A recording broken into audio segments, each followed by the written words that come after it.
No clue what I'm booked for next year. Ask Amanda.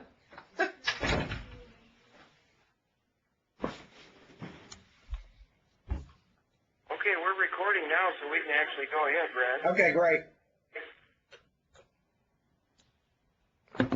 Okay, guys, that is the contact information for me. What I'm going to do now is I'm going to back out, and we're going to finish up evil, pain, and suffering. So just as a real quick way of review, remember we've already covered 4 reasons why we experience evil, pain, and suffering. First one being some of it is our own fault. The second one is some of it is the fault of past generations. Third one is because of natural laws that have been in effect since creation. And the one that we were on when we stepped away, can you see that slide up on the screen? No, not yet. Okay. All right. Let's redo this and see if I can get you. You guys may need to talk for a minute just to throw the camera your way. Maybe. Okay, does that help? I'm still seeing the pause. We may have a problem since since you can't hear us on that end. I bet you're right. So we may have some trouble switching back. I bet you're right. Well, let me go ahead and just try to get this up though and see what we get. Okay. There we go. Okay. Yep, we've got it now. All right. Guys, tell me what were the first 2 things that you have to make sure and teach somebody before you ever start giving them reasons for evil, pain, and suffering. What are the 2 principles we got to know?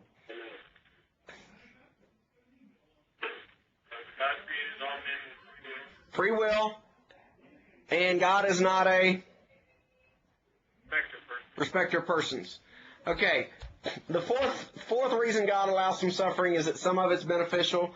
All of us have probably had infections in our bodies. The classic case example of this would be if somebody gets, for instance, if you have angina or a heart attack, a lot of times you'll have chest pain that has let you know that is coming, allows you to get to a hospital, get treated where you can get stents or you can get a procedure that is not as critical and as hard as maybe, say, an open heart procedure. So the 5th one is probably the hardest one for everybody, and that is that some suffering is beyond explanation. And make sure you understand what I'm not saying right here. It is beyond our explanation now, but God still knows the big picture. You know, oftentimes it's really easy for us to get caught up in this idea of, man, something horrible's happened to me, and we lose sight of the fact that God is still in control. He's still on the throne, and so, you know, no matter what, He still knows the big picture. When I preach on this topic, I give the example of I lost a brother when he was 25, I was 21 years old. It was May of whenever I was 21. And at that time, when that happened to him, my family thought that was the worst thing that could physically have ever happened. We didn't understand why God was allowing it. We were at church every single Sunday. We took that death very personally. And yet, in all honesty, now that I'm roughly, 20 years removed from that, I can see the good that would come from that. I can actually, in all seriousness, I can realize that his death led me to being able to teach and preach today. In fact, I went into a career into neurology thinking I was going to fix things. Part of the reason he died, he had been given accidentally an overdose in the hospital of a medicine that he was allergic to, and I thought, I'm gonna fix that. And that put me on to a pathway of eventually studying Christian evidences and being able to teach on that today. So, now that I'm removed from it, I can see good from it. But when it actually happened, it was absolutely horrible. What is the classic example of this, biblical example?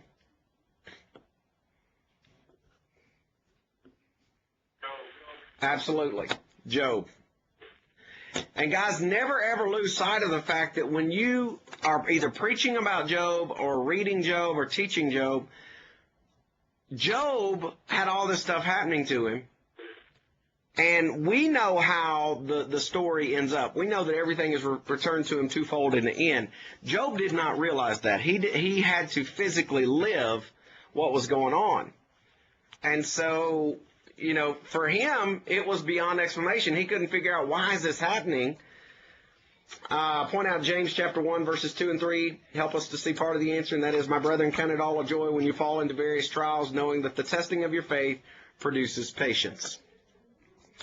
There is far more truth to that than anybody will probably ever know. Sometimes in the church we call this maturing. Sometimes we call it, getting on the spiritual meat of the word. But the fact of the matter is that people who have endured a lot in their lifetimes, their faith a lot of times is much, much stronger than somebody who hasn't had to endure much at all. Comments, questions, thoughts?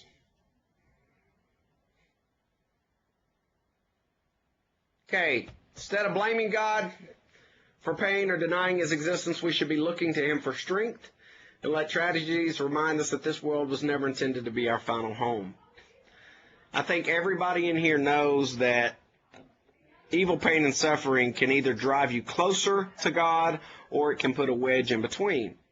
And what I'm trying to get you guys to see is, number one, in your own personal lives, make sure that it draws you closer to him.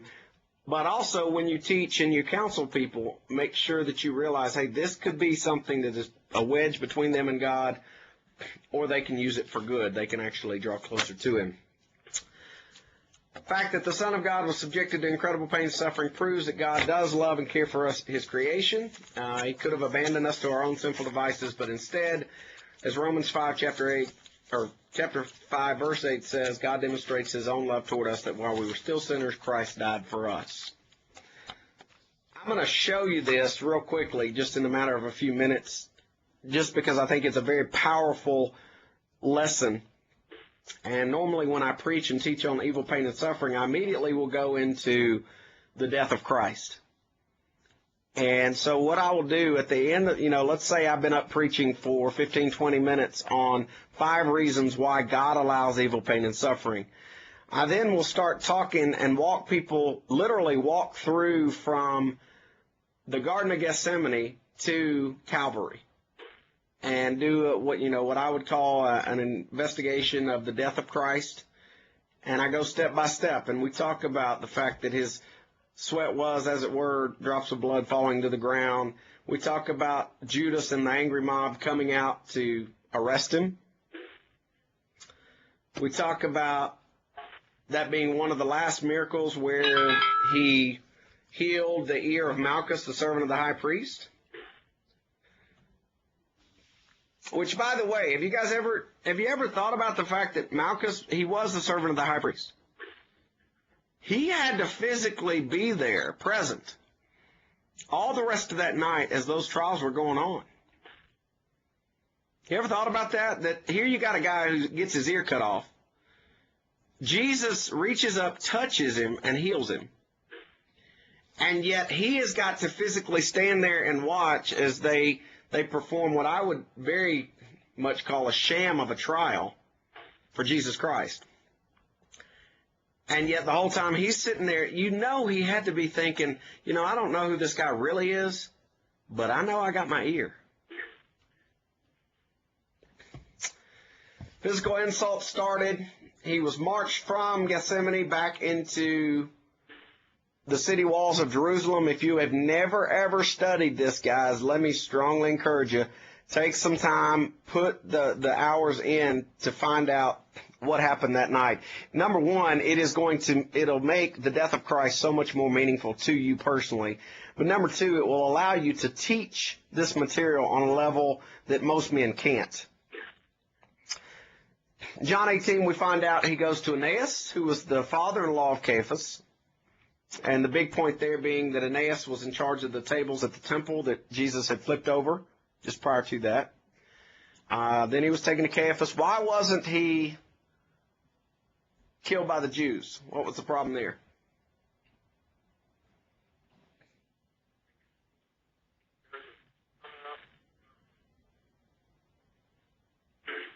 I couldn't hear you. What'd you say? Oh, they said that they couldn't put somebody to death. Right. The Jews didn't have the authority anymore. And in fact, if you go back and look in Genesis chapter 49, verse 10, where Jacob is giving his blessings, you realize he gives a blessing to Judah. And he says, the scepter shall not pass from Judah until Shiloh comes. Shiloh being another word for the Messiah. And so with that scepter, with the tribal scepter in place, Judah was able to pronounce the death sentence. When that tribal scepter was removed, all of a sudden they could no longer do that. Ironically, as you look through Old Testament history, you learn that Judah retained their scepter even when they went into Babylonian captivity. They still had the right to pronounce the death sentence. It was only when the Romans came in, they took over, that they lost that privilege. So they had to take him to Pilate. You guys know, Pilate basically didn't see anything wrong with him. And he in all reality, he basically wanted to kind of just pass him off. He heard that he was a Galilean, so who'd he send him to? Oh, y'all got to do some studying on this. Send him to Herod. Do what? They said Herod. Okay, I can't hear you guys, so I'm just going to act like you're mute. You'll notice on the screen right there, there's Herod's palace. So he goes from Caiaphas here. The Roman fortress or whatever was right in this area where I'm pointing to on the screen. He then goes over here to Herod. Herod wants to see a miracle. He doesn't. Jesus basically remains silent. Pilate then has him scourged. And, I point out when I'm preaching that this was not just a simple beating. This was not like, going into your dad's closet and him pulling out a belt and spanking you. This scourging had the purpose of breaking down a man in preparation for death. And so, I point out, obviously, prophecy about that. We talk a little bit about the crown of thorns. Talk about where he was actually crucified. How that actually transpired. The fact that he could not even support the cross beam all the way up to Golgotha. That he had to have Simon carry it part of the way. Talk some about the nailing of the hands and the feet. And again, part of the reason I'm doing this is to remind people of exactly what this man went through. Because, guys, this was, by all estimations, the Romans had perfected an art of killing that was painful, torturous, and also very public. So it was a very shameful way to go. It was not uncommon for birds of prey to swoop down and eat the meat on somebody's back that had been flayed open by scourging when they're on a cross. So, if you can picture in your mind, you've got buzzards or vultures that are circling around, just basically pulling off pieces of meat. You've got insects that would bury their way into the backs and the legs of these men as they're on the ground or on the cross. Very, very graphic way to go. And then I end it.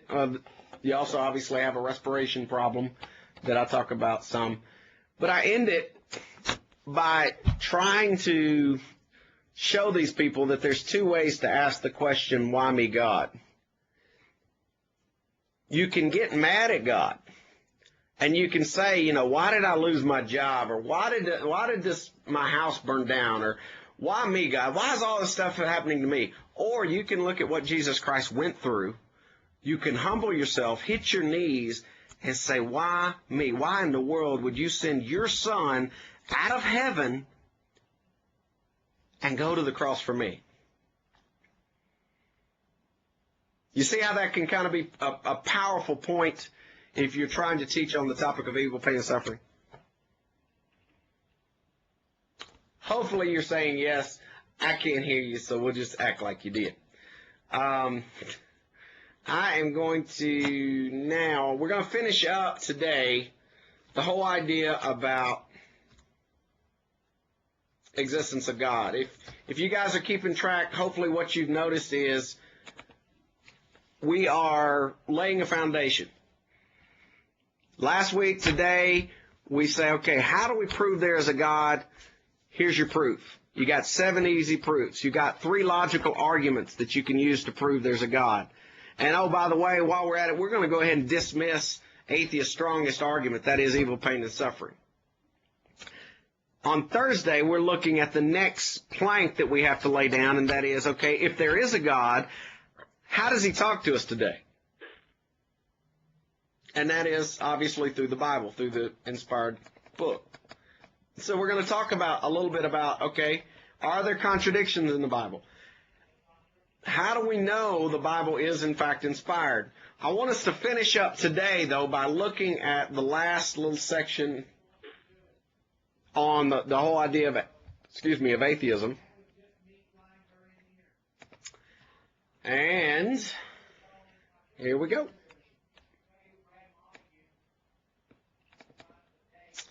Matthew chapter 7, verses 18 through 20. A good tree cannot bear bad fruit, nor can a bad tree bear good fruit. Every tree that does not bear good fruit is cut down, thrown into a fire. Therefore, by their fruits you will know them. This is a point that should not be missed in this whole idea about, is there a God? Can we prove there's a God? What's the problem with atheism? You will come across men and women who identify themselves as atheists. And in many cases, they're going to be fairly decent-looking, nice people. And their argument to you is going to be, hey, what's the problem with us being atheists? Because after all, we try to lead good moral lives. We're nice people, yada, yada, yada. And my point back to them is always the same. That is, you will be known by your fruits. If you think about it for just a moment, how many atheist hospitals have been set up? Or how many disaster relief centers are set up by atheists? Or how many blood donor centers are set up by atheists? How many universities were set up by atheists? As you look at it, you realize there's fruits of Christianity and there's fruits of atheism. Bertrand Russell, who is a very, very well-known atheist, he died just a little while back, said Christianity, as soon as it conquered the state, put an end to the gladiatorial shows. Not because they were cruel, but because they were idolatrous. The result, however, was to diminish the widespread education and cruelty by which the populace of Roman towns were degraded. Christianity also did much to soften the lot of slaves. It established charity on a large scale. It inaugurated hospitals. Although the great majority of Christians failed lamentably in Christian charity, the ideal remained alive and in every age inspired some notable saints. In a new form, it passed over modern liberalism, remains the inspiration of much that is most hopeful in our somber world. So you've got an atheist willing to say, basically, Christianity did a lot of good. He says, flat out, it remains the inspiration of much that is most hopeful in our somber world. What is the fruit, then, of atheism? Now, ironically, I don't even have to ask the question because there was an experiment that was done that answers that question. And again, this is one of those things, if you want to write about this, I know some of you are still looking for what to write about. Dean and I have already talked. He's going to do some stuff on mutations. This would be kind of a fun one to write on. It is a failed experiment that was performed by a guy by the name of George Walser. George Walser founded a town that is still actually in existence today called Liberal, Missouri. Liberal, Missouri was founded in 1910. Guys, this was a failed experiment from the beginning. Actually, I'm sorry, he passed away in 1910. He founded the town before that. But here's the point. George Walser wanted a town where there was nothing but atheists. He didn't want any kind of Christian influence at all. So I want you to kind of picture in your mind for just a moment as you're sitting there. You got this town where there are basically no hospitals. There's not a police department because, after all, there's no one to really say who's right or wrong. There's lots and lots of saloons. There's lots and lots of drinking and prostitution going on. And, in fact, there's a newspaper clipping, May the 2nd, 1885. If you look very carefully at the top, it says, "An infidel experiment. The colony of Liberal in this state was a practical experiment in infidelity." He had set this thing up, and yet it failed miserably. As you can imagine, you think for just a minute about what happens if you don't have any kind of moral standard. In fact, if you go there today, here's what you're going to find. The street signs are still named after non-believers, people like Darwin or Ingersoll or Walser himself. But here's the funny part. If you were to go to Liberal, Missouri today, you're going to find several churches. Reason being, when this thing started imploding, they begged religious people to come in and set up in the town because they realized what was going on. And so now if you go to Liberal, Missouri today, there are several. I've actually got pictures of several of the denominations, churches, different varieties, different kinds, in Liberal, Missouri, all because this thing absolutely imploded.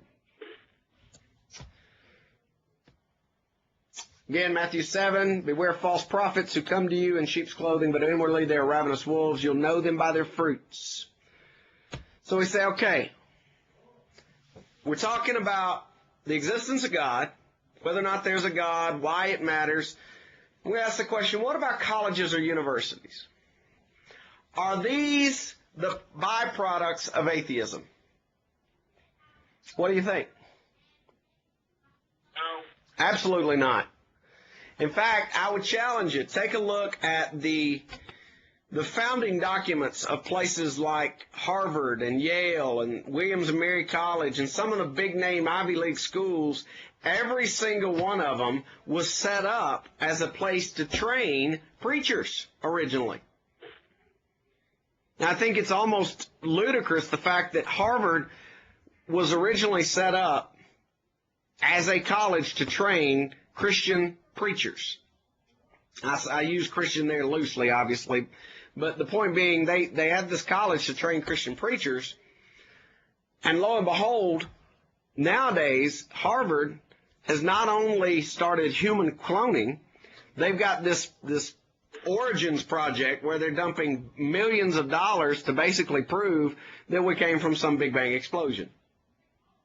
So it's kind of like they've turned their back on our true origins, where they originally were.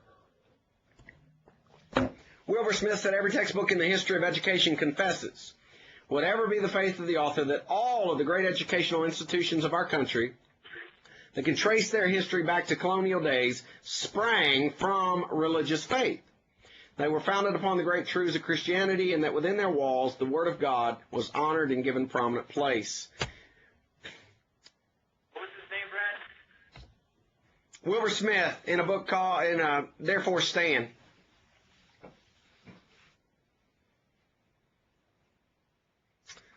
Chris Northrop, or Cyrus, he said, "Yale College was founded by Christian ministers in the interest of education, but especially for religious education, in order that there might be an adequate supply of Christian ministers. The most important part of the college is the religious history." I don't have it in this particular PowerPoint presentation, but I actually have several of the founding constitutions or the founding documents of some of these schools, because obviously it's public information. And you would be blown away at how many schools originally, in their founding documents, say we were set up to train people to teach the precepts of God. And yet now they have completely abandoned that.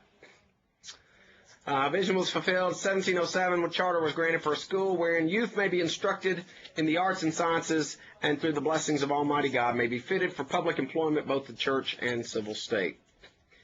So we ask the question, all right, what then? What is the real fruit of atheism? I mean, we're talking about the fact that you can point to some of the fruits of Christianity. We have orphanages. We have healthcare facilities. We have all of these different things, educational institutions, etc. And yet, when I look at what are the fruits of atheism, here's what I'm seeing.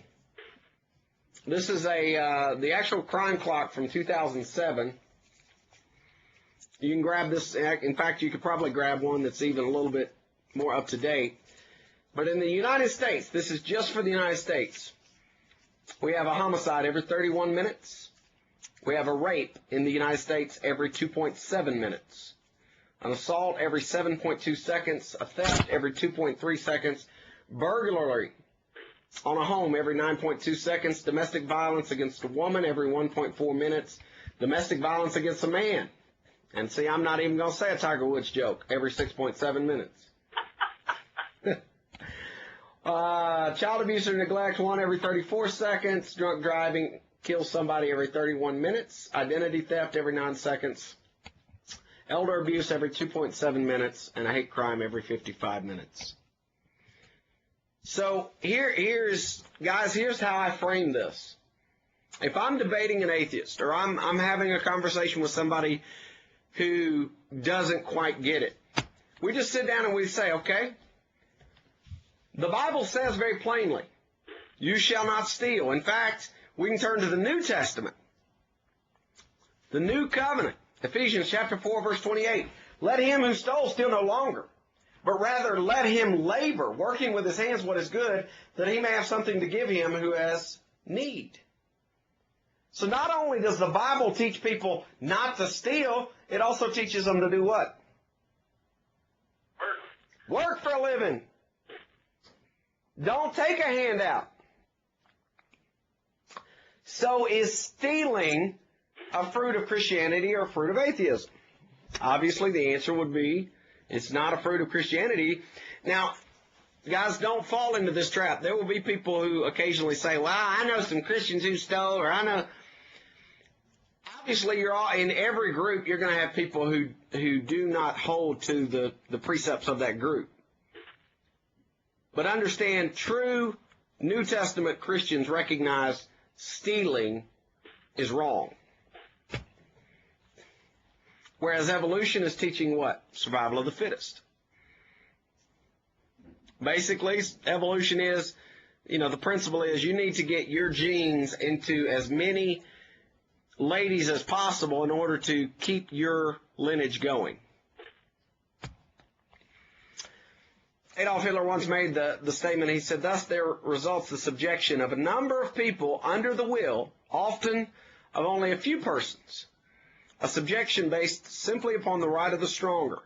A right which, as we see in nature, can be regarded as the sole conceivable right because it is founded on reason. In other words, survival of the fittest. What about rebelliousness? Is rebelliousness a fruit of Christianity or atheism? Well, let's see. Atheism says there's no God. So you basically eat, drink, and be merry, leave the child alone, do your own thing. We don't answer to anybody. And yet, what does the Bible teach? Proverbs 29:15, the rod and rebuke give wisdom, but a child left unto himself brings forth shame to his mother. Proverbs 22, verse 15, foolishness is bound up in the heart of a child. The rod of correction will drive it far from him. Turning to the New Testament, Ephesians chapter 6. Children, obey your parents in the Lord, for this is right. Honor your father and mother. So do you see how you can actually use this concept of fruits of atheism, fruits of Christianity, in order to lay a strong case against people acting like, well, you know, what is the problem with somebody being an atheist? It's kind of that, hey, you know, there's nothing really wrong with it. I mean, as long as they're not hurting you. Well, in the grand scheme of things, what is the fruit they're producing? We'll look at another one. Sexually transmitted diseases. We have a new one every 3 million, or every year 3 million teenagers, about 1 in 4 sexually active teens acquires an STD. So you ask the question, are sexually transmitted diseases, is that a fruit of atheism or Christianity? 1998, 56% of all girls had sexual intercourse before they were old enough to vote. 73% of all boys were equally sexually active. Average age for the first intercourse, 17 for girls, 16 for boys. Approximately 19% of sexually active high school students reported having 4 or more successive partners. That's just in high school, folks. You add to that, estimated that 1 in 5 Americans is now infected with a viral STD. 1 in 5. Now, when you think about looking out at a congregation of 250 people, do you realize what we're saying there? Statistically speaking, some of those folks are struggling with an STD. 134,000 new cases of syphilis occur every year. In fact, we're right now, as we're doing this class, we're experiencing one of the highest infection rates in 40 years of syphilis. We got 1.3 million new cases of gonorrhea every year, and yet, again, when we look at the Bible, we realize this is not a fruit of Christianity. Because the Bible is very clear. Don't commit adultery. Fornication is constantly pointed out as being not only something wrong, but it's talked about as keeping you out of heaven.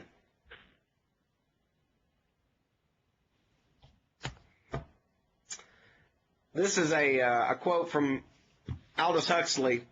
And in order for you to appreciate this, this guy was one of Charles Darwin's chief promoters. He was really carrying the banner big and strong for Darwin. Listen very carefully to what he admits to. He said, I had motives for not wanting the world to have meaning, consequently assumed that it had none, and was able without difficulty to find satisfying reasons for this assumption. For myself, as no doubt for most of my contemporaries, the philosophy of meaninglessness was essentially an instrument of liberation.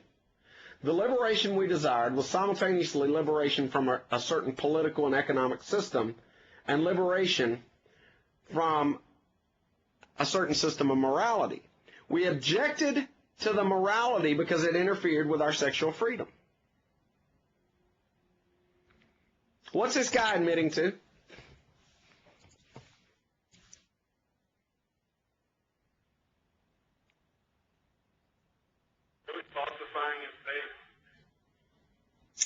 Well, I'd take it one step further and say he's basically saying I didn't want to accept a God because I wanted to do whatever I wanted to sexually with women.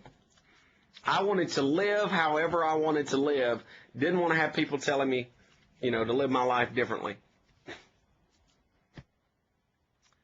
March 16th, 2001, biology professor at the University of New Mexico named Randy Thornhill delivered a lecture at Simon Fraser University. And in his transcript of that lecture, he said that rape is evolutionary, it's biological, and natural. He went on to say our male ancestors became ancestors in part because they conditionally used rape. In fact, he wrote a book, he and a fellow by the name of Craig Palmer wrote a book called A Natural History of Rape, in which they described it, they characterized it as an adaptive reproductive strategy. The authors contend that rape is a sexual act that has its origins in what would be called the Darwinian imperative, the desire to reproduce and pass on one's genes. He goes on to say evolutionary theory applies to rape as it does to other areas of human affairs on both logical and evidentiary grounds. There is no legitimate scientific reason not to apply evolutionary or ultimate hypothesis to rape. Guys, understand what we're saying here. This guy is basically trying to make the case that rape is just a byproduct of evolution. Which, if you don't believe in a God, it has to be. Rape is just something else we've evolved. Because after all, if you know, the way he's looking at it, we evolved from ape-like creatures, we evolved from animals, so there's really nothing wrong with rape because we're just trying to pass on our genes. That's the point I'm trying to get across to you guys, that you understand fully that, yes, there is a consequence to, there's a consequence to, number one, not acknowledging God, but number two, this idea that atheism is not, you know, that there's nothing wrong with it, that, hey, you know, we can all get along, you do your thing, I'll do mine, we'll just go our... Folks, there are serious implications to what they're teaching in classrooms, and this is one of them. Charles Darwin once wrote, "There's no fundamental difference between man and their higher mammals in their mental faculties." Another thought, when you go to the whole idea of fruits of atheism, fruits of Christianity, Barbara Burke, she said, among some animal species, infant killing appears to be a natural practice. Could it be natural for humans too, a trait inherited from our primate ancestors? Charles Darwin noted in The Descent of Man that infanticide has been probably the most important of all checks on population growth throughout most of human history. So, you think about it for just a minute, we're killing 4,500 infants every single day. Now, you're going to be in a class with me for a quarter. You think about how many unborn children there are. And yet the Bible says very plainly, "Cursed be he that taketh the reward to slay an innocent person, all the people shall say, Amen." Proverbs chapter 6, verses 16 to 17. "These things the Lord hate, yea, 7 are abomination unto him, proud look, a lying tongue, and hands that shed innocent blood." And if you're wondering about the picture there at the bottom left of the screen, that is a little girl by the name of Anna Rosa who, if you'll notice carefully, her arm is missing because that was a botched abortion job.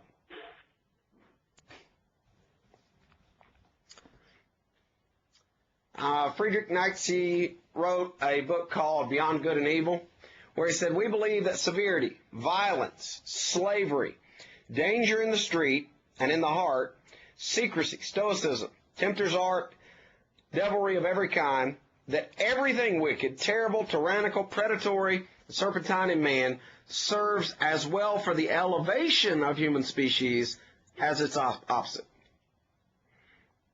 In other words, all of this stuff he's saying will be good. It can be good or bad. And yet the Bible, again, very plainly says a good tree cannot bear bad fruit, nor can a bad tree bear good fruit.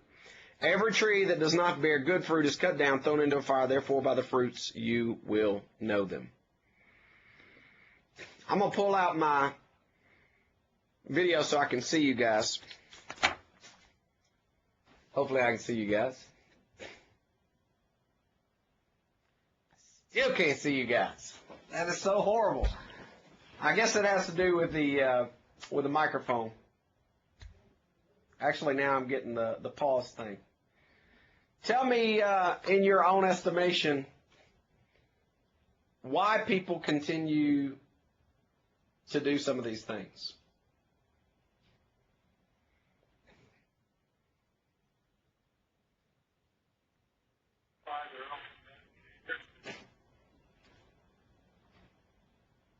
I'm sorry, I didn't hear it. They want to justify their own bad behavior. Absolutely. Yep. Anybody else?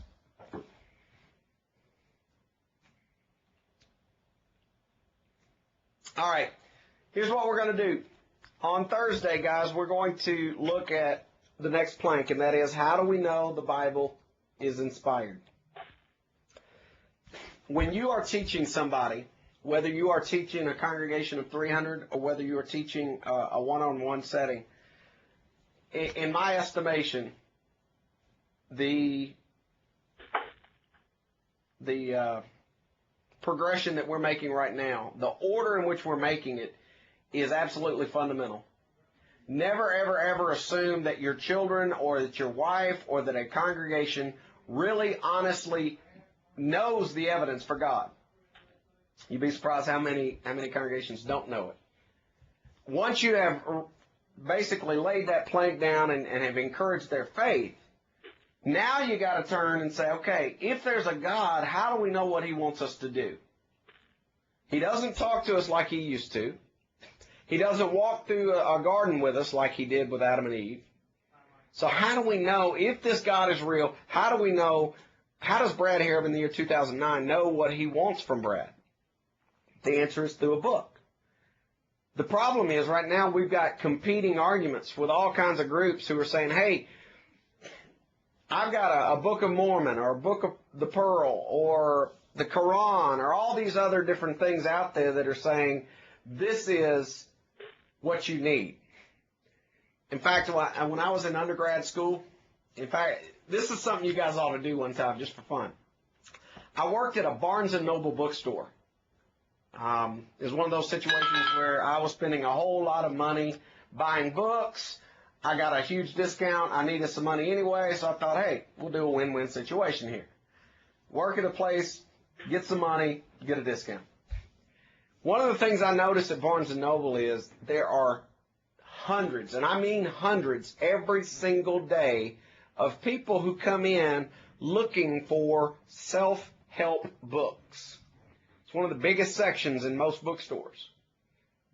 If you look at them, they got all these books, you know, with the cover faced outwards, trying to sell to folks who are having some kind of void in their life.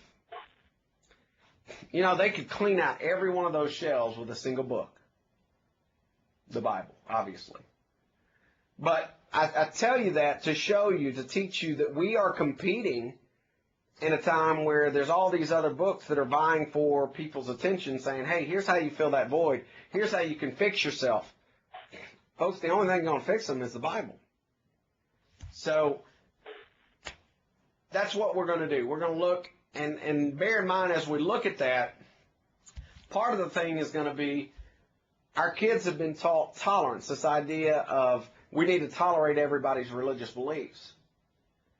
One of the most probably harmful college classes that is in existence today is not biology. Biology is bad, but one of the most damaging college courses today is comparative religions, where they bring your children into a classroom setting with 50 or 100 more kids, and they basically say, all religions are the same. And they go on, a lot of times, one step further and say, yeah, and they're based on myth or fables. But you imagine for just a moment teaching a child that there's really, deep down, there's not a whole lot of difference between Mormonism, Christianity, Catholicism, et cetera, et cetera. You've unwound the whole foundation. One of the things that I hope you men will do when you are finally put into a position where you can teach and affect people is I hope you'll spend a month or two teaching a series of lessons on the uniqueness of the New Testament church. I think we've lost that in the church, and it's to me it's very sad that basically many people are growing up lumping us into what they would consider just to be another denomination. So Thursday, I've got to catch a flight to Redding, California, and I was telling Wayne before you guys came in, I'm not 100% sure right off the top of my head when that flight is. So we're going to do one of two things. We'll either pre-record it if we can figure out the bugs of what's going on in this thing, or you'll watch a DVD on how do we know the Bible is inspired, what about contradictions in the Bible, and then we will come back and we'll talk about it. I only missed one class last quarter, so I feel really bad. But hopefully you guys understand that sometimes sickness and traveling things come up. So bear with me. I promise you're going to get plenty of good material. I'm going to fill you up, and I'm not going to test you on something that has not been covered. So don't worry about that a bit. If you haven't already started preparing for what you're going to write on, please be thinking about it. Don't put it off. Don't wait until, you're sitting around the Christmas table and thinking, oh yeah, I got that paper that, oh yeah, I need to at least think about the. Go ahead and start thinking now of some things that interest you, and start pulling some research and see if you can come up with a good paper on it. Any comments or questions? I am going to let you guys out a little early just because we're having some technical difficulties. Appreciate your patience and your basically your willingness to go through this today as we iron this stuff out. Any comments or questions before I let you go? We're good, Brad. Do you have some comments? All right, we're good. All right, man. Class is dismissed. Mr. Wayne, if you want to stick around with me and us try to figure out what's going on.